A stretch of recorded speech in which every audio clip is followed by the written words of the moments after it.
नमस्कार दोस्तों, स्वागत है आपका एक नए वीडियो में। क्या आपने कभी सोचा है कैसे हमें पता चला कि एक दिन 34 घंटे का होता है, एक साल 365 दिन का होता है और कैसे महीने और तारीखें तय की गई थीं? यह एक सफर है जो शुरू होता है हजारों साल पहले, जब मानव ने समय को समझने की कोशिश की थी। आज के इस वीडियो में हम समझेंगे कैलेंडर का आविष्कार कैसे हुआ। क्या आप जानते हैं कि दुनिया का सबसे पहला कैलेंडर कौन सा था और इसे किसने बनाया था? जो सप्ताह के 7 दिन और साल के 12 महीने होते हैं, उनके नाम कैसे पड़े और इन नामों का मतलब क्या होता है? और नया साल हमेशा 1 जनवरी को ही क्यों मनाया जाता है, जबकि इसे साल के 12 महीनों में से किसी भी एक महीने की पहली तारीख को मनाया जा सकता है? आखिर क्यों सन 1752 का सितंबर महीना 30 दिनों के बजाय सिर्फ 19 दिनों का ही था? यदि आप इन सारे सवालों का जवाब जानना चाहते हैं, तो मेरे साथ इस वीडियो में अंत तक बने रहें, क्योंकि आज आप कैलेंडर की पूरी हिस्ट्री, उसके बनने से लेकर आज तक के सफर को जानने वाले हैं। इस बात को जानने के लिए हमें इतिहास के पन्नों में जाना होगा। यह वह समय था जब दुनिया के अलग अलग हिस्सों में अलग अलग शासकों का शासन था। इस समय पूरी दुनिया के अधिकतर लोग खेती करते थे और वे मुख्य रूप से कृषि पर निर्भर थे। अभी तक दुनिया के किसी भी देश में कोई कैलेंडर आविष्कृत नहीं हुआ था जिससे लोगों को मौसम के बारे में सही जानकारी मिल सके। असल में कैलेंडर के आविष्कार में फसलों और मौसमों की बहुत बड़ी भूमिका रही है। शायद इन्हीं के कारण कैलेंडर का बन पाना संभव हो पाया। मौसम में बदलाव के कारण पशुधन और फसलों की जीविका प्रभावित होती थी। लोगों को इतना तो पता था कि दिन और रात का एक क्रम होता है और एक निश्चित क्रम में सूर्योदय और सूर्यास्त होता है। जैसे जैसे समय बीता, लोगों में मौसम को लेकर समझ विकसित होने लगी। अब वे यह जानने लगे थे कि जिस तरह दिन और रात होने का एक क्रम है, उसी तरह मौसम भी निश्चित समय के अंतराल में एक दूसरे का अनुसरण करते हैं। जैसे ठंडी के बाद गर्मी आती है, गर्मी के बाद बारिश और बारिश के बाद फिर से ठंडी। यह चक्र हमेशा चलता रहता है। इसके अलावा लोगों ने यह भी नोटिस किया कि चंद्रमा का भी एक निश्चित क्रम है, जिसमें एक पूर्ण चंद्रमा से कटकर फिर से एक पूर्ण चंद्रमा बनने में लगभग 29 दिन लगते हैं। कुछ लोगों ने इन सभी घटनाओं को समझना शुरू किया और दिनों की गिनती करनी शुरू कर दी। लगभग 3000 ईसा पूर्व के समय में मेसोपोटामिया, जिसे वर्तमान में हम इराक के नाम से जानते हैं, वहां 3 प्रमुख सभ्यताएं थीं: सुमेरियन, बेबीलोनियन और असीरियन। ऐसा माना जाता है कि इन तीनों में से सुमेरियन सभ्यता ने ही दुनिया का सबसे पहला कैलेंडर बनाया था और उसका उपयोग करना शुरू किया था। धीरे धीरे बेबीलोनियन और असीरियन सभ्यता ने भी इस कैलेंडर को अपना लिया। उस समय के लोगों का यह मानना था कि सूर्य और चंद्रमा पृथ्वी के चारों ओर चक्कर लगाते हैं।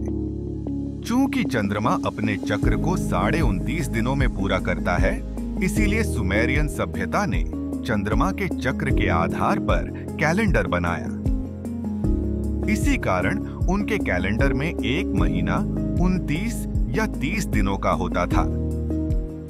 ऐसे ही 29 या 30 दिनों के 12 महीने होते थे, जो चंद्रमा के 12 चक्रों पर आधारित थे।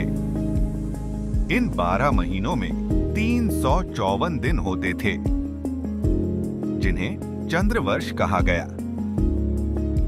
इसके बाद लगभग 2500 ईसा पूर्व प्राचीन मिस्रवासियों ने एक सौर कैलेंडर विकसित किया था। उन्होंने समय को मापने के लिए न केवल चंद्रमा के चक्रों, बल्कि नक्षत्रों, विशेषकर सिरियस तारे की स्थिति का भी उपयोग किया था। मिस्र का कैलेंडर 365 दिनों का था और इसमें 12 महीने, प्रत्येक 30 दिन का होता था। साल के अंत में 5 अतिरिक्त दिन होते थे, जिनमें वे छुट्टियां मनाते थे। इसके बाद लगभग 753 ईसा पूर्व रोम शहर की स्थापना के साथ एक सरल कैलेंडर विकसित हुआ। शुरुआत में इस कैलेंडर में 10 महीने और कुल 304 दिन थे।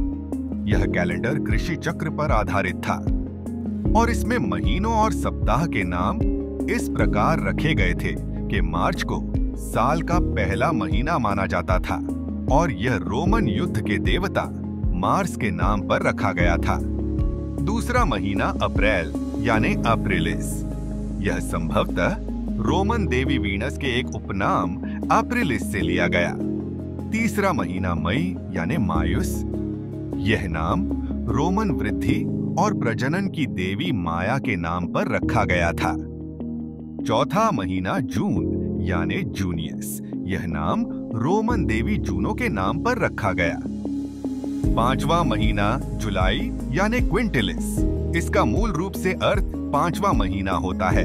बाद में इसका नाम बदलकर जूलियस सीजर के नाम पर जुलाई कर दिया गया। छठा महीना अगस्त यानी सेक्सटिलिस। इसका अर्थ है छठा महीना। बाद में इसका नाम बदलकर ऑगस्टस सीजर के नाम पर अगस्त कर दिया गया। सितंबर, अक्टूबर, नवंबर, दिसंबर। ये नाम 7वां, 8वां, 9वां और 10वां महीने का अर्थ देते हैं। अब जानते हैं कि सप्ताह के नाम कैसे आए। सप्ताह के 7 दिन खगोल विज्ञान और ग्रहों की स्थिति पर आधारित हैं। प्राचीन सभ्यताएं सूर्य, चंद्रमा और उस समय 5 ग्रहों की पूजा करती थीं। मंगल, बुध, बृहस्पति, शुक्र, शनि। सोमवार चंद्रमा के नाम पर।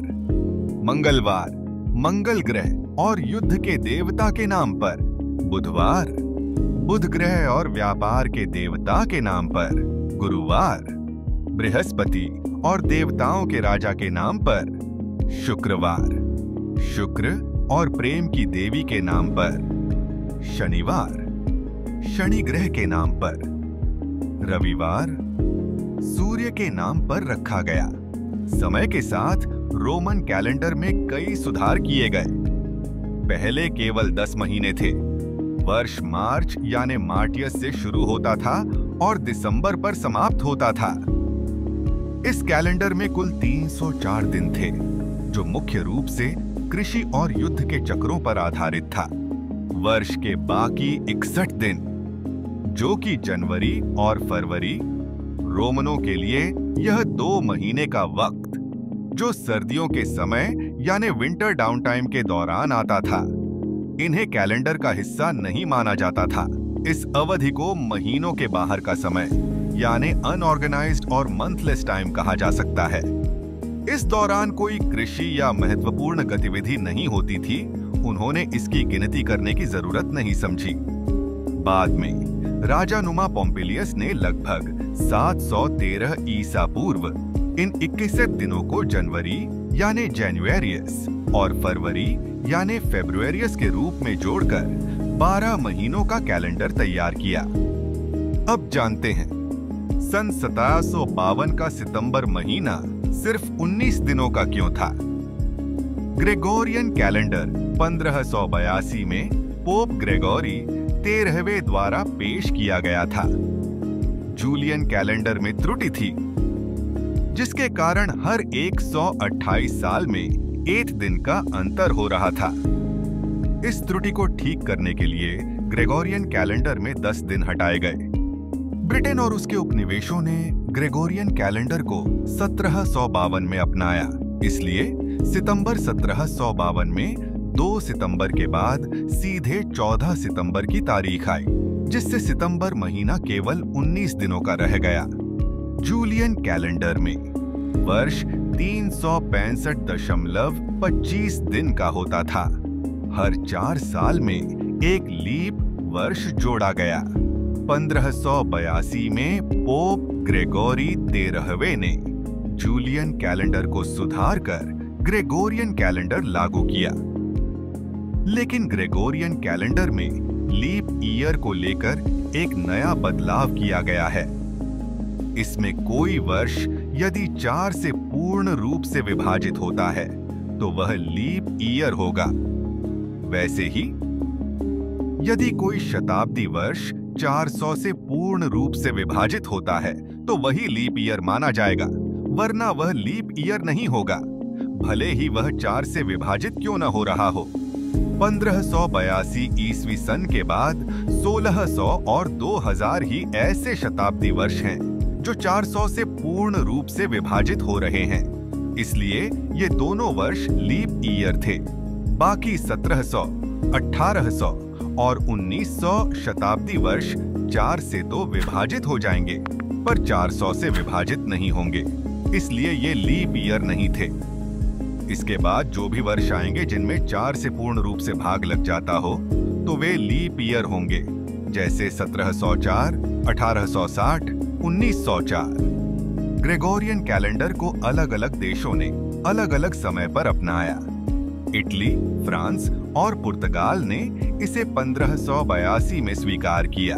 स्विट्जरलैंड और हॉलैंड ने 1583 में, पोलैंड ने 1586 में, हंगरी ने 1587 में, ब्रिटेन ने 1752 में, जापान ने 1873 में, चीन ने 1912 में। यदि बात करें भारत की तो यहाँ पर अंग्रेजों ने ग्रेगोरियन कैलेंडर का उपयोग 18वीं शताब्दी में शुरू किया, लेकिन इसे आधिकारिक रूप से 22 मार्च 1957 को हिंदू पंचांग के साथ अपनाया गया।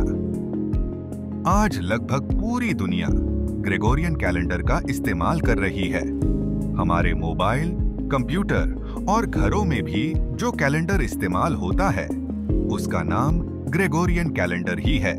ग्रेगोरियन कैलेंडर को इंटरनेशनल कैलेंडर भी कहा जाता है, क्योंकि इंटरनेशनल लेवल पर दुनिया के अलग अलग देशों ने इस कैलेंडर को अपनाया है। अब ऐसा नहीं है कि दूसरे देशों के पास उनका खुद का कैलेंडर नहीं है, बल्कि ग्रेगोरियन कैलेंडर दुनिया में मौजूद जितने भी कैलेंडर हैं उन सभी के मुकाबले काफी सटीक तरीके से दिनों की गणना करता है। और दूसरा सबसे बड़ा रीजन है कि दुनिया के सभी देश एक समय पर एक साथ आगे बढ़ें, इसलिए दुनिया के अधिकतर देशों ने ग्रेगोरियन कैलेंडर को अपनाया है। तो चलिए दोस्तों, आज के लिए इतना ही। अगर आपके मन में कोई सवाल या सुझाव हो तो कमेंट में जरूर बताना। और हाँ, वीडियो अच्छा लगा हो तो लाइक और सब्सक्राइब करके सपोर्ट जरूर करना। फिर मिलेंगे अगले वीडियो में, तब तक के लिए अलविदा।